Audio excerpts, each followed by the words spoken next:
Respected dignitaries and all the virtual audience, good evening. Today in this evening, the fifth day of Hindi Saptah, we are here for an interactive session. I'm pleased to invite you all to this session. A gentle reminder, today is the last date for submitting faculty's essay writing competition.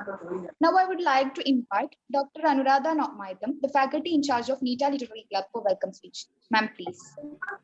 Thank you Raheena. आज हमारे बीच में है Manish sir जी और अमित जी, दोनों ही मेरे सबसे प्रिय faculty में से हैं एनआईटी में। तो मैं बहुत खुश हूँ इस अवसर के लिए। वार्तालाप मीट में जो सर कुछ शब्द बोलेंगे जो हम सब सुनेंगे और उस पर गौर करके फॉलो करने की कोशिश करेंगे। सर से इंट्रोड्यूस करने की जरूरत नहीं है, पर मैं सर से 1 मिनट गुजारिश 1 मिनट देने के लिए मांगती हूँ, क्योंकि मैं ये प्लेटफॉर्म को लेके मैं थोड़ा लिटरेरी क्लब के बारे में कुछ बोलना चाहती हूँ। सर इजाजत है क्या? 1 मिनट? बिल्कुल बिल्कुल, sure. Thank you so much. Thank you so much. NITA Literary Club is very active. ये हमेशा 365 days 24/7 एक्टिव है इंस्टाग्राम एंड यूट्यूब में। सर हमारे इंस्टाग्राम को फॉलो कीजिए। और ये जो NITA Literary Club है, it is an inclusion of everyone, so we can say that it is mini India. South से है, नॉर्थ से है, नॉर्थ ईस्टर्न से है, महाराष्ट्र से है। It is a mini India. और हम इस प्लेटफॉर्म के आधार पे जो ऑडियंस है उसे बोलना चाहते हैं, we would like to collaborate with you. Please come and join us. जो हम बदलना चाहते हैं छोटे कदम से शुरू करना पड़ता है। So I want to request whoever is listening to this platform, please come and join with us and we can make the change. Not a big change, a small change. What happened is 2019 से शुरू होके 2020 में जब pandemic हुआ था, we were able to collaborate with different NITs and different institutes in a platform. Many students participated in the Spill the Ink, and there is this Instagram. Every week we have this ghazal, poetry recitations and review and everything. So we are very active, and I want to invite you on behalf of the Literary Club. Please come and collaborate. We can make the change, not a big change, but the small change that is very important.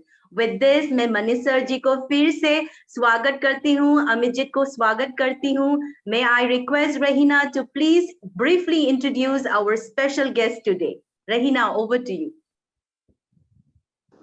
Thank you, ma'am. Our special guest, Dr. Manish Bhargava, G is our Hindi officer of NITA.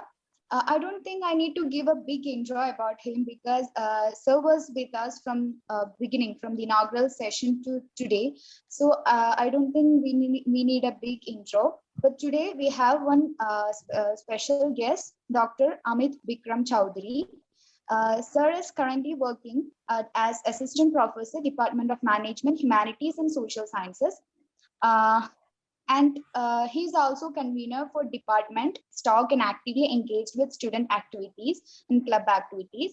His research interest is in the area of international trade, and he has published many papers in reputed national and international journals. Now I would like to invite Sir to the session. Now I would request Dr. Manish Sir for taking over the platform. Sir, please.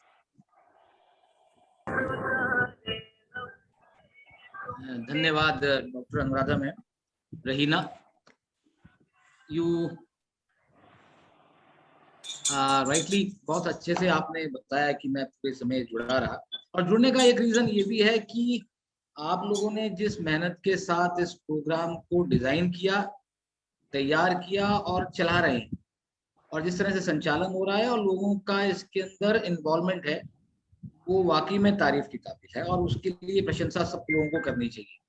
और ये मैंने Anuradha ma'am को भी बताया कि जो हमारे director sir हैं वो भी इस चीज़ से बहुत खुश हैं, और उन्होंने कुछ चीज़ें प्लान की हैं, और उनमें से एक मैंने आपको बताया कि न्यूज़ लेटर वो मिनिस्ट्री में आप लोगों के द्वारा तैयार किया होगा, उसको फिर प्रिंट कराएंगे, सॉफ्ट कॉपी आप लोग बना देंगे। मैंने अनुराधा मैम से भी रिक्वेस्ट करी थी कि अनुराधा मैम इस पे भी काम तेजी से किया जाए, तो मैं दोबारा अनुराधा मैम को रिक्वेस्ट कर रहा हूँ कि एक अच्छा सा सॉफ्ट कॉपी इस प्रोग्राम को लेके, जैसे एक मैगजीन टाइप होती है, तो ये मैगजीन नहीं होगी, 4-5 पेपर का न्यूज लेटर होगा। तरंग क्योंकि इसको कोऑर्डिनेट भी कर रहा है और भी जो लोग जो ऑर्गेनाइजर्स हैं, तो वो आप लोगों के लिए एक कहना चाहिए कि जब वो मिनिस्ट्री में जाएगा तो जो अनुराधा मैम ने अभी कहा कि और लोगों को भी जोड़ा जाए, तो जब वो पूरी इंडिया में या एनआईटी में या अदर यूनिवर्सिटीज के अंदर इस न्यूज लेटर को देखेंगे, तो आपके जैसे लोग, युवा और जो लोग इस चीज से जुड़ना चाहते हैं और जिनको प्लेटफॉर्म नहीं मिला है, वो डेफिनेटली इस प्लेटफॉर्म से आके जुड़ेंगे और आप लोगों के लिए भी एक रिकॉग्निशन रहेगा। दूसरा ये, जैसा उस दिन शार्दुल में मैम ने बताया था कि जब भी आप बाहर यूनिवर्सिटी में या कहीं भी जाते हैं, इन चीजों के ऊपर वेटेज बहुत देने लगते हैं आजकल यूनिवर्सिटीज के अंदर। आप इंडिया में काम करें या इंडिया के लिए बाहर रह के काम करें, तो जब भी बाहर जाएंगे तो ये चीजें आपके अंदर आपको एक एक्स्ट्रा वेटेज देती हैं, ये है। और वो मानते भी हैं कि आप हमें बताइए कि आपने ये सब किया, आपने स्टडी करी, मार्क्स ओरिएंटेशन, तो मार्क्स ओरिएंटेशन खत्म हो जाता है। उसके अलावा आप लोगों का वेटेज किस में रहा, शौक क्या रहे, क्या आपने लाइफ को किसी अलग अंदाज से जिया है या नहीं किया है, तो वो भी इसमें एक अपना रोल अहम निभाता है। चलिए इस बारे में और भी आगे चर्चा करेंगे। आज हम लोग को आप लोगों ने जो मेरे को इनवाइट किया, तो मैं तो आप लोगों की तरफ से ही हूँ, लेकिन सबसे पहले धन्यवाद कि आप लोगों ने कहा कि मैं भी कुछ इसके अंदर अपना योगदान दूं।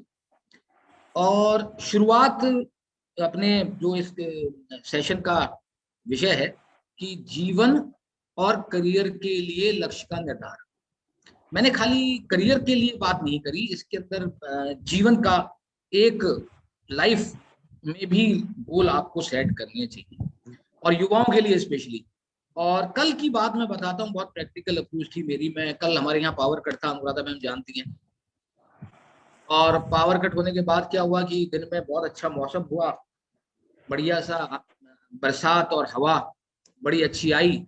और जैसी हवा और बरसात आने लगी तो मैं बैठ के चाय पी रहा था, और चाय पीते पीते 10 मिनट के अंदर मैंने अपने इन स्टूडेंट्स के लिए डेडिकेटेड करने के लिए, इनको डेडिकेट करने के लिए एक कविता लिख डाली।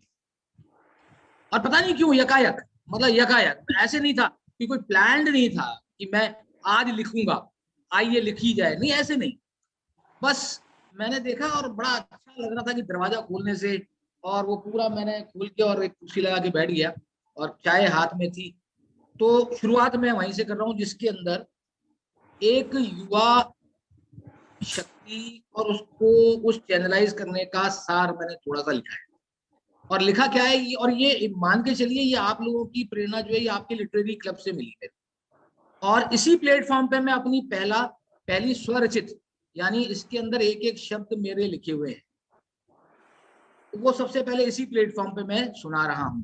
तो ये भी एक आप लोगों के लिए बहुत है, और आप लोगों को मैं धन्यवाद देता हूँ भाई कि मैंने वैसे तो बहुत लिखते रहे, सुनाते रहे, बोलते रहे, लेकिन एक कलम के साथ जब लिखा, तो वो ये है कविता कि मैं एक नया गीत गाने आया हूँ, मैं एक नया गीत गाने आया हूँ, युवा शक्ति को जगाने आया हूँ, मतलब यू भी, क्योंकि मैंने कहा कि मैं आज, मेरे को तकरीबन 24 साल हो गए एजुकेशन से जुड़े हुए, और मैं हमेशा यंग और इस एनर्जेटिक क्राउड के साथ हमेशा जुड़ा रहा इन 24-25 साल के अंदर।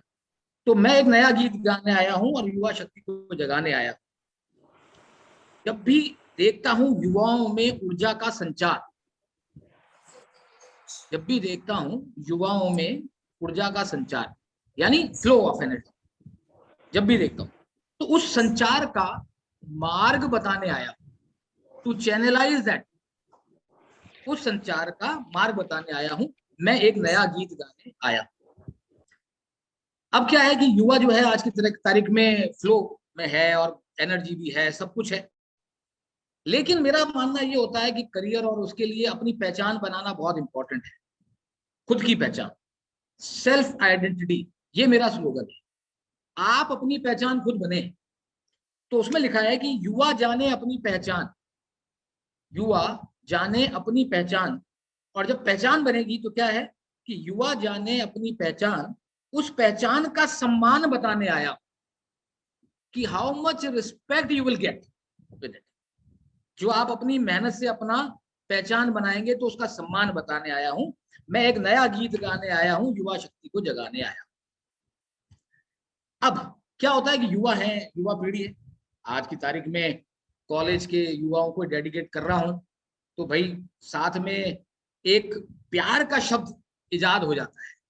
वैसे तो प्यार करने की कोई सीमा नहीं है, कभी भी हो सकता है, लेकिन हाँ युवाओं में मैंने बड़ा देखा कि बड़ा उनको वो रहता है कि भाई, अब कई लोग उसको इन्फेचुएशन कह देते हैं, कई कुछ कह देते हैं, कई कहते हैं कि नहीं प्यार की डेफिनेशन ये है। लेकिन मैंने ये देखा कि प्यार की जो डेफिनेशन है वो नजर आती है, या प्यार जो नजर आता है वो आता है आंखों से। आंखों से आपको पता लगता है कि आपके लिए या कितना, या रिस्पॉन्स जो भी मिलेगा वो आंखों से ही मिलेगा। तो क्या है कि जब देखता हूं उसकी आंखों में, या आपकी तरफ से कि जब देखता हूं उसकी आंखों में, तो उस आंखों में झलकता प्यार बताने आया हूं। तो आप लोगों को क्या करना है, उसी आंखों से ही निकल के देखना है कि भाई कितना प्यार सम्मिलित है उसके अंदर, कितना ज्यादा समाहित है। मैं एक नया गीत गाने आया हूं और युवा शक्ति को जगाने आया। अब प्यार की बात है, उसके बाद क्या है कि आज की तारीख में हमारे पास कंस्ट्रेंट नहीं होना चाहिए, कोई कंस्ट्रेंट मत रखिए। यानी खोल दो खिड़की दरवाजे सारे, खोल दो खिड़की दरवाजे सारे, यानी I am talking about 360 degree angle. काम करिए लेकिन कोई हर्डल नहीं, कोई बैरिकेड्स नहीं, कि खोल दो खिड़की दरवाजे सारे, हवाओं का रुख तुम्हारी तरफ करने आया हूं। हवाओं का रुख, क्योंकि जब दरवाजे खिड़की खुले होंगे तभी, मैंने कहा ना कल जब मैं बैठा और मैंने जब दरवाजे और वो खोल दिए, खिड़की खोल दिए, तब मुझे एहसास हुआ कि यार अगर पावर नहीं है और लाइट नहीं है कोई फर्क नहीं पड़ता, मैं कितना एंजॉय कर रहा हूँ। और मैं अगर बैरिकेड्स लगा देता तो शायद मैं उस हवाओं को, उसको फील नहीं कर पाता। तो खोल दो खिड़की दरवाजे सारे, हवाओं का रुख तुम्हारी तरफ करने आए। अब जब युवा है और आज के युवा युवा हो चुके हैं, उस एज में है, लेकिन उनकी तरफ जो मेहनत की गई पेरेंट्स ने, माता पिता ने, देखिए सबसे बड़ी मेहनत माता पिता की रहती है, फिर आपके टीचर्स आते हैं, फिर आप लोग हैं, आपकी मेहनत की गई है, तो उनको हम नकार नहीं सकते पूरी जिंदगी ताउम्र। लेकिन होता क्या है कि आप कॉलेज में आ गए, कॉलेज की फीस भर रहे हैं वो लोग, आप कहते हैं ये प्रॉब्लम है पापा, ये प्रॉब्लम है मम्मी, ये है, ये आ रही है दिक्कतें, तो मदर फादर को आप सारी प्रॉब्लम्स ही बताते हैं और वो उसको सॉल्यूशन दे देते हैं। तो क्या है कि दी सारी खुशियां माँ बाप ने, दी सारी खुशियां माँ बाप ने, उनके दर्द को पहचानो ये बात बताने आया। उन्होंने सारी खुशियां दे दी, आपको तो पता लग रहा है कि भाई हमारी जो प्रॉब्लम होती है उसको दूर कर देंगे, लेकिन मेरा कंसर्न ये है कि उनके दर्द को पहचानो ये बात बताने आया। उसको पहचानने का भी मादा आप में डेवलप हो कि भाई आज जो हमारे लिए किया जा रहा है और किया जा रहा है, तो वो माँ बाप के बाद फिर आ जाता है देश और राष्ट्र, कि दिया देश राष्ट्र जन्मभूमि ने सब कुछ, दिया देश राष्ट्र जन्मभूमि ने सब कुछ, तुम क्या दे सकते हो ये बात बताने आया हूं। मैं एक नया गीत गाने आया हूं और युवाओं को जगाने आया। ये चंद लाइन उस 10 मिनट के अंदर लिखी गई जब मैंने सोचा आप लिटरली क्लब और ये सब देखते हुए, तो 10 मिनट के अंदर ये सब चीजें मैंने लिख दी और इस लिटरेरी क्लब को डेडिकेट मैंने कर दिया। सर बहुत बढ़िया, वंडरफुल सर, बहुत बढ़िया। तो अब अपन शुरू करते हैं जो मेन हमारा सेशन है, और वो भी इसी से जुड़ा हुआ है कि लक्ष्य का निर्धारण 2 चीजों में किया जाए।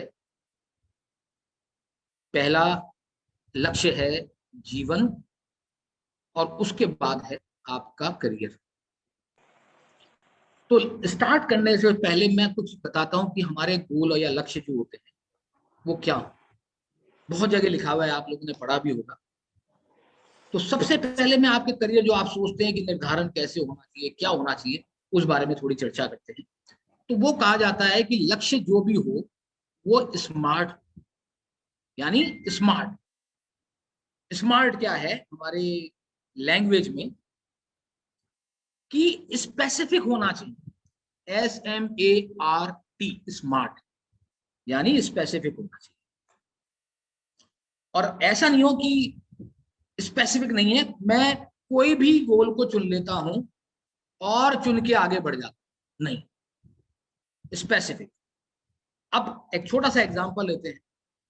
आज मैंने एक व्हाट्सएप पे देखा कि क्रिएट योर ओन हैप्पीनेस लिखा हुआ एक व्हाट्सएप आया, जिसके अंदर जो वेइंग मशीन होती है उस पर एक आदमी खड़ा है, लेकिन उसने कैलकुलेटर से अपना वेट 45 करके टाइप करके लिखा हुआ है, नहीं सर वेइंग मशीन कितना बता रही है इससे मतलब नहीं है, लेकिन खुशी। लेकिन अगर स्पेसिफिक गोल की हम बात करें तो मैं कह सकता हूं जैसे I want to lose my weight, मैं अपना वेट कम करना चाहता हूं, तो क्या है ये एक विशफुल थिंकिंग है ना?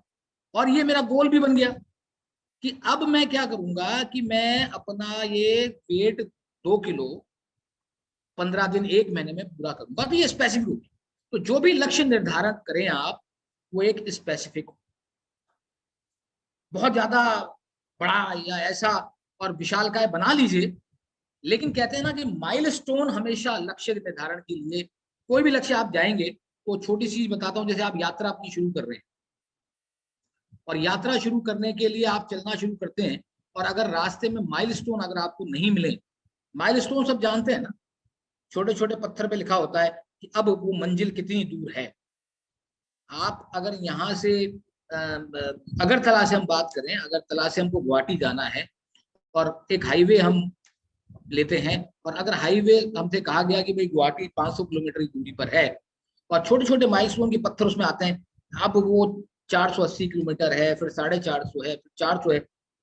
अगर ये माइलस्टोन नहीं हो लाइफ में और इस यात्रा में, तो आपकी यात्रा कितनी बोरिंग हो जाएगी। अब आप ये सोचिए, आपको पता ही नहीं होगा कि आप चलते तो जा रहे हैं, पहला सही डायरेक्शन में चल रहे हैं कि नहीं, और दूसरा ये कि कितनी दूरी तय कर ली।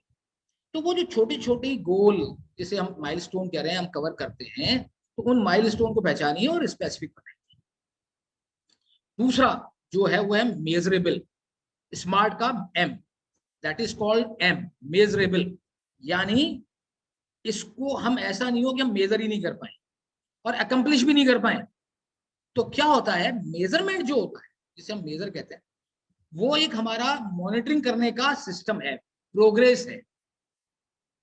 तो हमारे लक्ष्य के लिए इस मेजरेबल या मेजरमेंट का होना बहुत जरूरी है। तो लक्ष्य निर्धारण करने के लिए हमें इस M की सख्त जरूरत पड़ेगी। तो वो लाइफ के लिए भी इंपॉर्टेंट है और करियर के लिए भी इंपॉर्टेंट है कि M का होना बहुत जरूरी है। इसके बाद आता है SMA, यानी अचीवेबल। अब बहुत सारे कहानियां और उसमें लिखा होता है कि भाई कौन कहता है कि आसमान में छेद नहीं हो सकता, एक तबीयत से पत्थर तो उछालो यार, बहुत अच्छा मोटिवेशन है। लेकिन अगर कोई ये सोचे कि नहीं मैं तो पत्थर उछाल रहा हूं भैया, आसमान में छेद करना है, तो वो एक आपके मोटिवेशन के लिए है। अचीवेबल बनाइए उसको।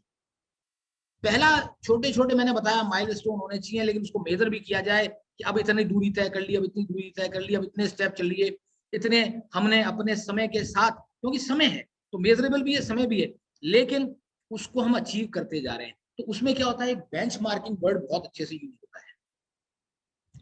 छोटे छोटे लक्ष्य निर्धारित करिए जो आप अचीव करते जाएं, और छोटे लक्ष्य अचीव करने से आपको मोटिवेशन मिले उस बड़े लक्ष्य को प्राप्त करने के लिए, जो आपका एक लक्ष्य फाइनल तो मैं नहीं कहूँ, क्योंकि लाइफ में देखिए अगर आपने फाइनल लक्ष्य कर लिया तो मोटिवेशन खत्म हो जाता है। और लक्ष्य निर्धारण एक ऐसी चीज है जिसके चाहे वो आपके लिए किया जाए, चाहे वो राष्ट्र के लिए किया जाए, चाहे वो आपकी सोसाइटी के लिए किया जाए, चाहे किसी के लिए किया जाए, उसको निरंतर बनाते रहिए तो वो जर्नी बन जाता है।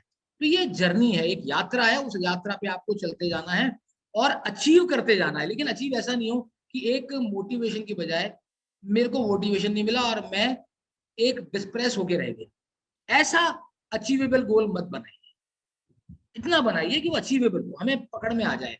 और जैसे आपको छोटे छोटे गोल निर्धारित करके पकड़ेंगे तो आप अचीव करेंगे, तो आपके पास एक हैप्पीनेस आएगी और डिसहार्टनिंग नहीं होगा, आपको दुख नहीं होगा। और सबसे इंपॉर्टेंट चीज जो जीवन से जुड़ी हुई है, कि इन छोटे लक्ष्य के निर्धारण में आपकी खुशी जुड़ी हो, जिसे लोग हैप्पीनेस कहते हैं। और वो हैप्पीनेस आज की तारीख में मिसिंग होती है, क्योंकि हम बड़े लक्ष्य और ऐसे गोल निर्धारित कर लेते हैं कि मुझे रातों रात वो चाहिए।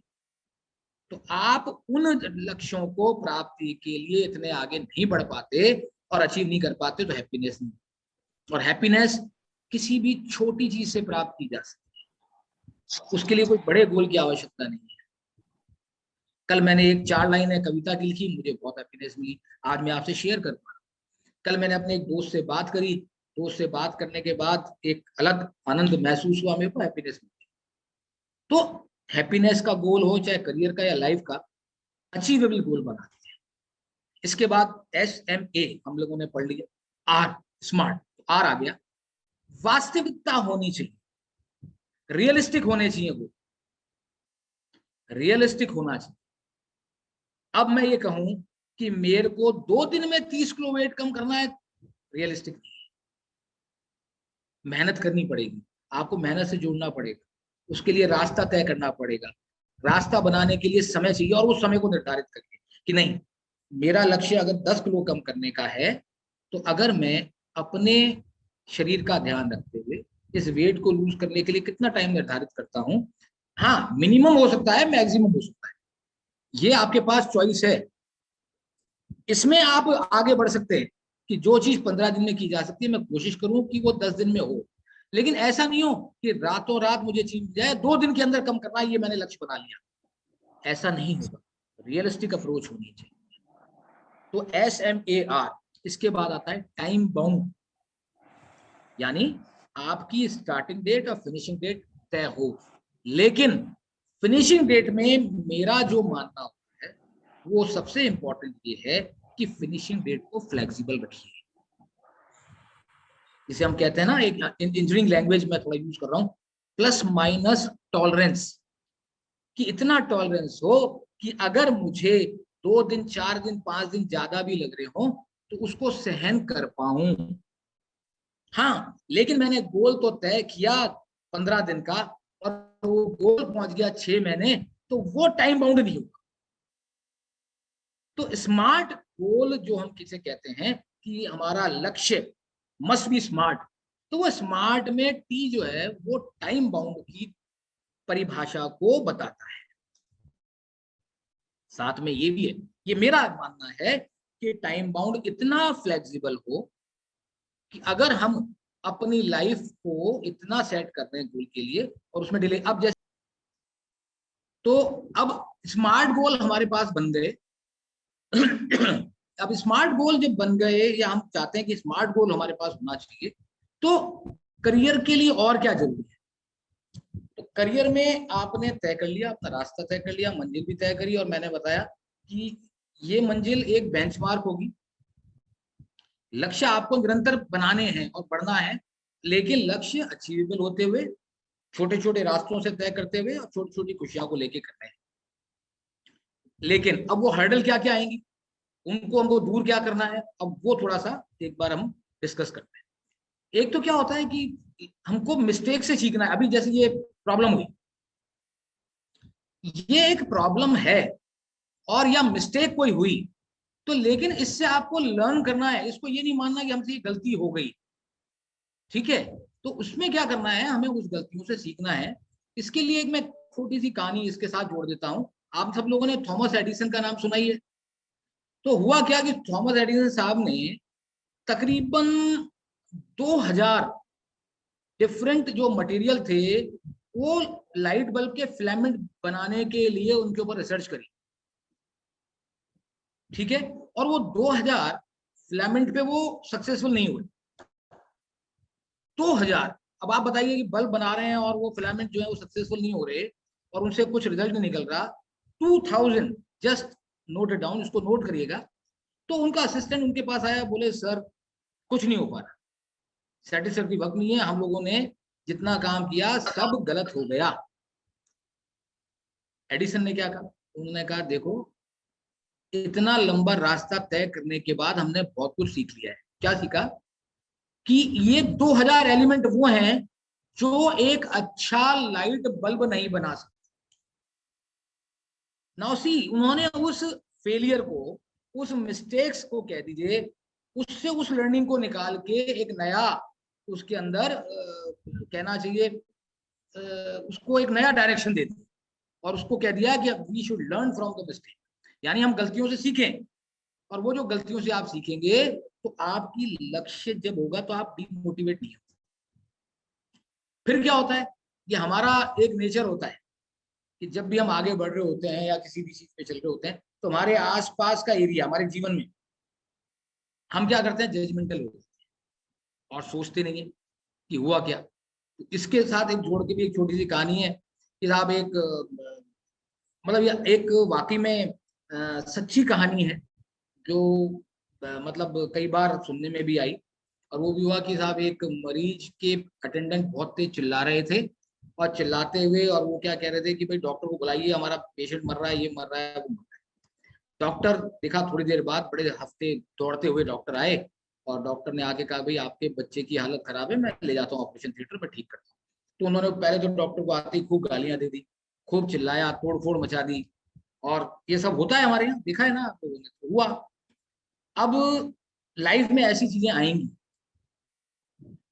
ये तो एक एग्जाम्पल है, लेकिन आप ऐसे बहुत सारी चीजों से गुजरे। तो उन्होंने जब एक तोड़ फोड़ और गाली दे दी, वो ले ली, लेकिन डॉक्टर बेचारा उस बच्चे को लेके अंदर गया, उसका ट्रीटमेंट किया, ऑपरेशन हुआ, ऑपरेशन सक्सेसफुल हो गया, बाहर आया और बाहर आके उन्हें पेरेंट्स को कहा देखिए आपका बच्चा अब सेफ और सुरक्षित है, अब मैं जा रहा हूँ। वो चले गए। तो पेरेंट्स ने कहा कि ये डॉक्टर साहब आए और आते ही एकदम चले गए। उसके फादर ने पूछा, तो नर्स ने कहा सर मैं आपको ये बताना चाह रही हूँ कि कल इनके बेटे का रोड एक्सीडेंट में डेथ हो गई और आज ये क्रिमेशन में थे जब आप यहाँ पर अपने बेटे के लिए चिल्ला रहे थे और हम इनको कॉल कर रहे थे।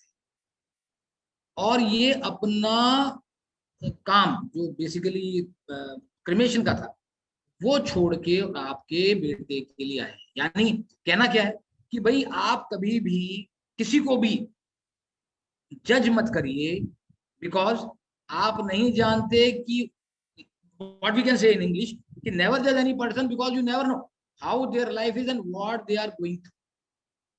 तो लक्ष्य प्राप्ति में अगर आप जजमेंटल हैं तो आप बहुत सारी हर्डल आप अपने आसपास बिछाएंगे और वो लक्ष्य नहीं बढ़ने देगा। इन चीजों को दूर रखिए, उस जजमेंटल को अपने आप को मत बनाइए। तीसरा जो एक हर्डल बनती है हमारे स्मार्ट गोल को अचीव करने में, वो है एक फॉल्स ह्यूमन बिलीफ। हम उस अंदेशे पे जीते हैं और हम ये मान के चलते हैं कि हम अपने आप को अंडर एस्टिमेट करते हैं। मेरा कहने का मतलब ये है कि इसके अंदर हम अंडर एस्टिमेट करते हैं। और इसमें भी एक छोटी सी कहानी वो है कि एक छोटा सा हाथी का बच्चा था और फिर बड़ा हो गया और उस हाथी को बड़े हाथी को एक महावत जो होते हैं वो क्या करते हैं, पैर में एक डोरी बांधता और एक छोटी सी एक कील, खूंटी जिसे कहते हैं, उस पर लटका देता। तो उसके दोस्त ने पूछा यार कमाल कर रहे हो, इतना बड़ा हाथी है और ये एक छोटी सी कील पे आप डोरी लपेट देते हो और चले जाते हो और ये कहीं जाता ही नहीं है। बोले क्या है कि बचपन से मैंने इसको जब बांधता था ना तो इसमें ये एक बिलीफ डेवलप हो गया कि मैं जो है इसको भाग नहीं सकता मैं कहीं। तो जब ये बड़ा हो गया तब भी इसी बिलीफ के सहारे ये रहता है और ये बंधा रहता है। इसको मालूम है कि मैंने वो डोरी बांधी तो अब बांध दी तो मैं कहीं भाग नहीं सकता, तो ये खड़ा रहता है, जबकि ये तोड़ सकता है।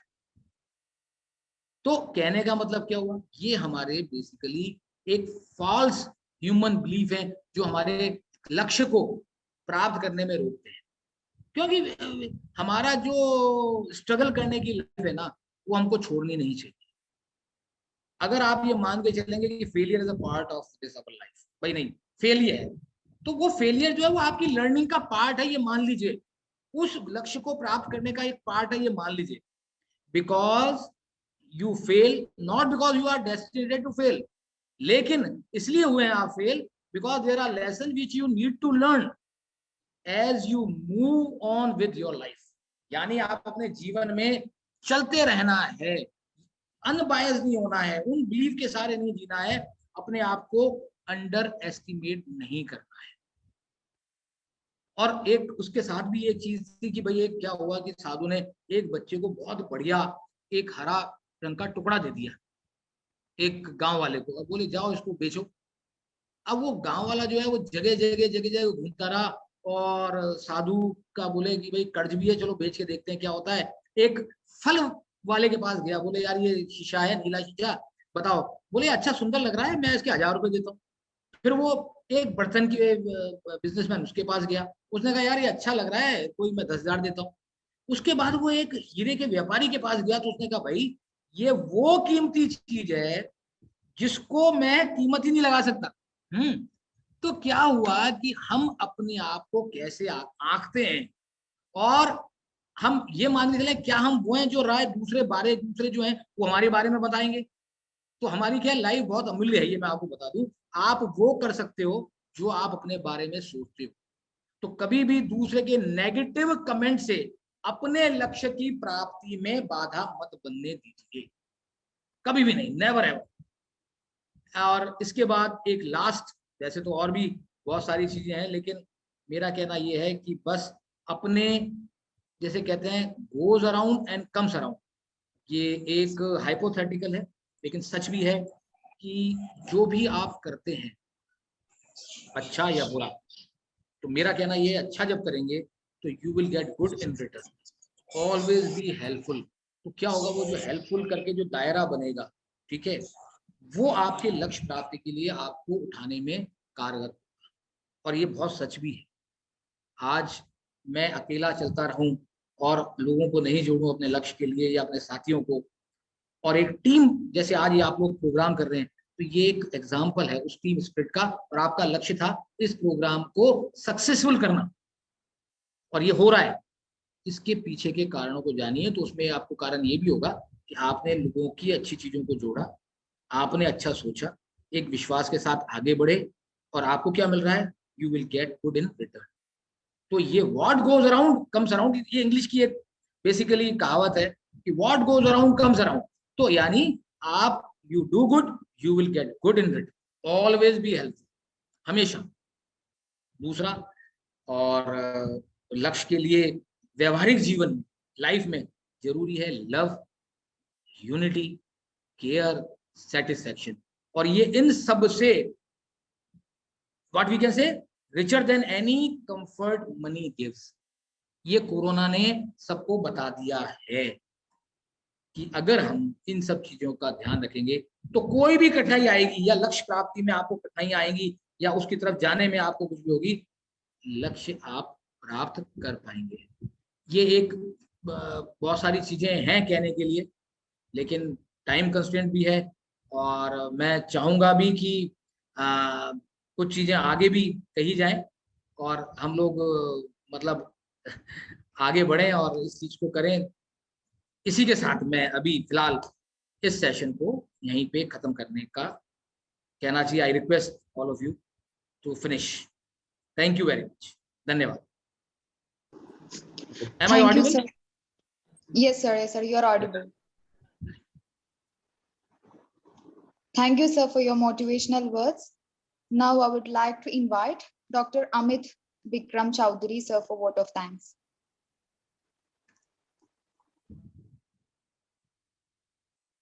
Sir, it's your mic is off. Sir. Okay. Yes. Now I am audible. हाँ sir. Yes, Okay. sir.